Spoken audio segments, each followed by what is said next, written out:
Okay, let's dive in. If you know India, you know the love for mangoes. It's huge, almost spiritual, right? Absolutely. It's a national obsession. And for, like, decades, that love has meant specific brands. You know, Parleg's Frooti, Coca-Cola's Maaza, PepsiCo's Slice. Even Cream Bell's Sachi Mango, total household name. Exactly. They're everywhere, endorsed by massive Bollywood stars. They're basically, royalty in the FMCG world. Fast-moving consumer goods. Deeply ingrained. You almost couldn't imagine anything else dominating that space. But, okay, here's the twist. Get this.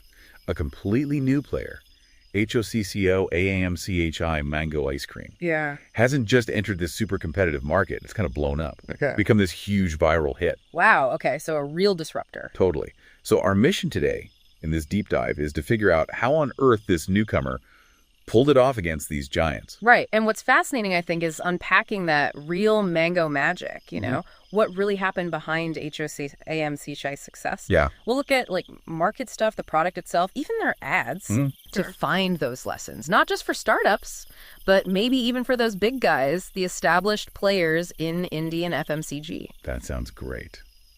So where do we start?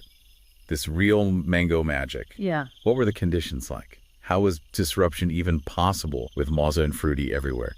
Well, while it looks saturated, maybe there was this hidden craving. People were so used to those familiar, sometimes kind of artificial tasting mango flavor. Right. Sometimes overly sweet. Exactly. So Hocco Aamchi seems to have focused heavily on the product itself, that mango compound covering you mentioned. Yeah. Sources suggest they actually used a higher amount of real mango pulp.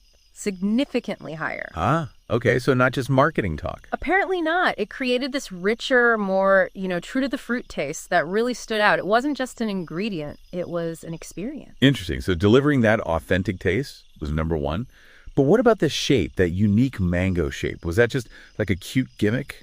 Thinking bigger picture, I don't think it was just a gimmick. It works on a few levels. First, it's instant visual shorthand, right? You see it, you think mango. In a crowded freezer aisle. It pops. Exactly. It grabs your eye and reinforces that authentic mango idea before you even taste it. It gave them a distinct identity, kind of playful, but also felt a bit premium. Makes sense. And that helps it spread online too, I bet. Easy to share. Totally. Fueled the viral aspect. Okay, and then there's the goodness of milk thing. Yeah. And the price MRP of $150. Yeah. How did those fit in? Was it cheap? Premium? Well, that's where they were quite clever, I think. The goodness of milk plays into that desire for, more wholesome, natural stuff, backs up the authenticity. Right.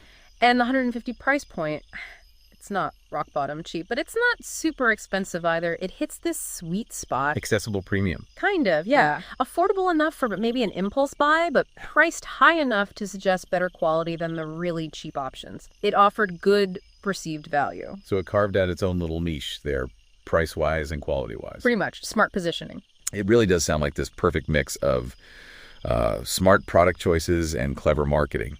That slogan, is it mango? Is it ice cream?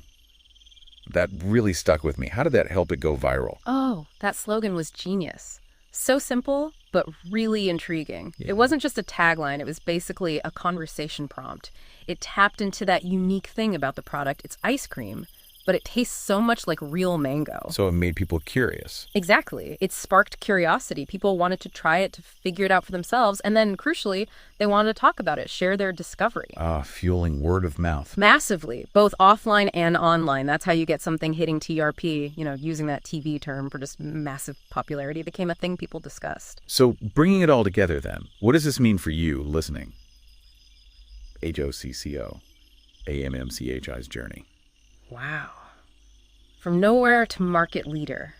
It really shows that innovation and being authentic can work, even against giants. Wow. Its appeal really comes down to that clever question, that authentic taste from the mango compound covering, the cool shape, the goodness of milk feel, all for just $150. And hey, if you're in Pune, you can apparently find it at places like Needy Foods. Yeah, and connecting this to the bigger picture. Hocco Aamchi's success, becoming this super demanding blockbuster hitting TRP, it really proves something important. What's that? That even in markets you think are totally full, with huge players like Varun Beverages and Cream Bell, which, by the way, are basically one big entity now, right, a product that truly delivers an authentic promise can just change the game. It stops being just a product and becomes an experience. So the question for you is, what does this story tell you about finding those hidden opportunities, that white space in fields that seem crowded? And how could that idea apply maybe to other parts of your life or your business? Something to think about.